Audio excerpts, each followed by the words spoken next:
কেমন আছো? আশা করি অনেক ভালো আছো। আমি অনেক ভালো আছি। তো গাইস আজকে তোমরা সবাই জানো দিদির বিয়ে, তো দিদির বিয়ের একটা ব্লগ নিয়ে চলে আসলাম।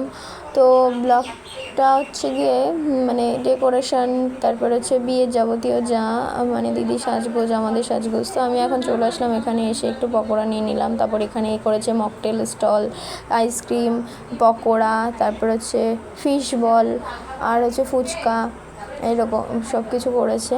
তো এখানে আমরা দাঁড়িয়ে দাঁড়িয়ে প্রথমে আমি নিয়ে নিলাম পকোড়া। যে ঠাম্মা দাদু দাঁড়িয়ে রয়েছে, বাবা এরা সব। আর এখানে আমি একটু মকটেলের কাছে চলে আসলাম, কারণ মকটেলটা আমি একটু টেস্ট করতে চাই। আমি পুদিনা পাতাটা চেয়েছি, কিন্তু আমাকে দিয়ে দিল রেড একটা। আমি এখন এটা টেস্ট করছি, এটাও খারাপ ছিল না, ভালোই ছিল। পরে আবার পুদিনা পাতাটাও নিয়েছিলাম ফ্রেন্ডদের সাথে, ফ্রেন্ডদের বলতে আমার মামার শালিটা এদের সাথে। তো দেখো গাইস ডেকোরেশনটা আমার তো দারুণ লেগেছে, ডেকোরেশনটা করেছে। আর ওই যে দিদি ওখানে বর্ষা, যে ঠাম্মা, এরা সবাই ডেকোরেশনটা দারুণ করেছে।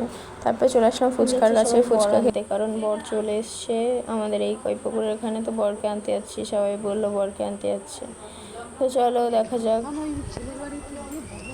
তারপরে যাচ্ছি, মানে বর এখনও আসছে না, সবাই তাড়াতাড়ি আগে পাচ্ছে। তারপরে এখানে এসে দিদির সাথে কটা ফটো তুলে নিলাম, ফটো তুলে এখানে দাঁড়িয়ে রয়েছি। এখনও বর আসেনি, আমাদের তাড়া দিয়ে দিয়ে দিয়ে দিয়ে তাড়াতাড়ি নিয়ে গেছে। তারপর মা আর আমি একটু বসেছিলাম, কারণ এখনও আসছে না তার জন্য। তো অবশেষে দেখো ঢুকলো।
ভাইরা মিলে এখন এসছে দিদির, মানে আমার দাদারা মিলে।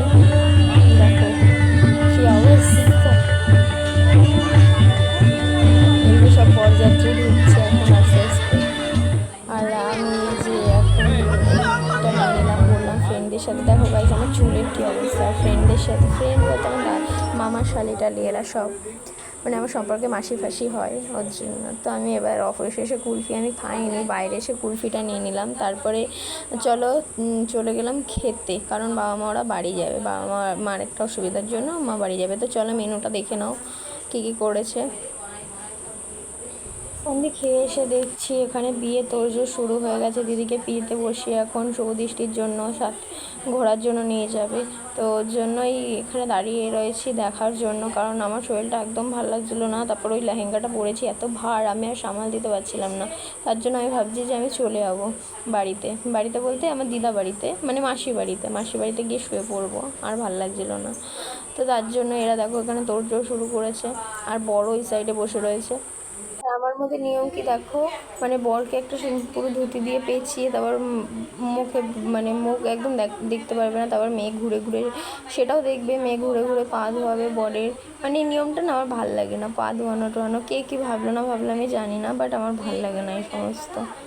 যাই হোক, তো দেখো এখন সেই নিয়মটা হচ্ছে, ঘুরে ঘুরে এখন পা ধোয়াচ্ছে দিদি, পান পাতায় মুখ ঢেকে পা ধোয়াবে। আর হচ্ছে কীরকম এসে নমস্কার করবে, আমি সবটা জানিও না, আমি কিছু কিছু দেখেছি তার জন্য আমি বললাম। আর আগে যাদের বিয়ে দেখেছি তারা এই নিয়মটা দেখেছে, কিন্তু অত আমার মনে নেই। আর এই বিয়েটা আমি দেখলাম যে এরকম ঘুরে ঘুরে পা ধোয়াচ্ছে, তারপর ঘুরে ঘুরে ফুল দিচ্ছে। এটা নিয়ম আছে, আমাদেরও আছে, এদের জন্য না, আমাদেরও আছে। তো চলো এখন দেখে নাও। এইটা বসলো সবে, এবার ঘুরছে, ঘুরেই যে দেখো পা ধোয়াচ্ছে এখানে। আর হচ্ছে দিদি সেই দিদুন হাতে কি দিয়ে দিচ্ছে, এবার দিদুনের কথা অনুযায়ী করছে। আর বরের পুরো মুখ ঢাকা, কারণ বর এই সমস্ত দেখতে পারবে না। এই যে গাইস দেখো এখন পান পাতা নিয়ে এখন ঘুরছে, কারণ এই নিয়মটা করতেই হবে, নাহলে বিয়েটা সম্পূর্ণ হয় না, এটাই ফার্স্ট নিয়ম।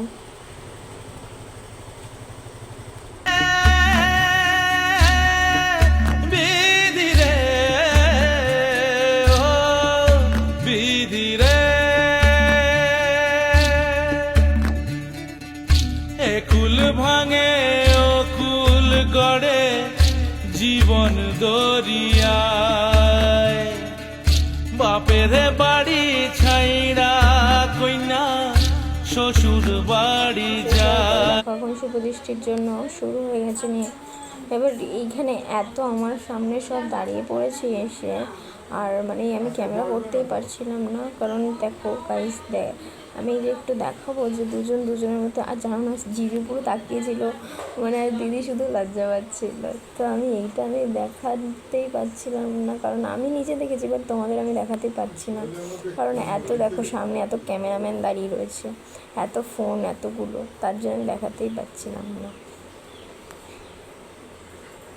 দেখো গাইস বন্ধুরা মিলে কি শুরু করেছে, যেমন দিদির ভাইরা মানে আমার দাদারা, আর সেরকম জিজুর বন্ধুরা মিলে মানে কে কত উপরে উঠানো যায়, কিন্তু কারোরই পিড়ি ছিল না, তার জন্য বেশি দূরে উঠাতে পারেনি, কিন্তু তাও দিদি হচ্ছে জিজুকে পরিয়ে দিয়েছে, আর একটু ওপরে বেঁধে যাচ্ছিলো, কিন্তু একটুখানি মানে দেখে নিয়েছে।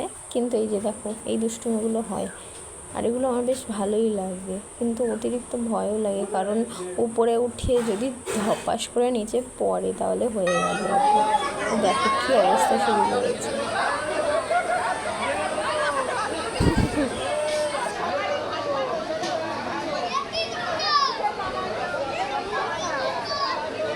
এখানে চলছে ফটোশ্যুট এখন, তো আমি ফাঁকে একটু খেয়ে এসে বসে দেখে নিলাম এই সমস্ত। এই যে এখন চলছে ফটোশ্যুট, দুজনের মধ্যে ফটো যতক্ষণ না তোলা হবে ততক্ষণ বিয়ে মানে বসতে দেবে না। এই দেখো তারপরে এখানে বিয়েতে অবশেষে বসলো, তারপর আমি চলে যাচ্ছি, যেতে যেতে ফটোটা তুলেছি। তো গাইস ভিডিওটা ভালো লাগলে লাইক কমেন্ট শেয়ার করবে, আর অবশ্যই পরের দ্বিতীয় পার্টে দেখা হচ্ছে। টাটা।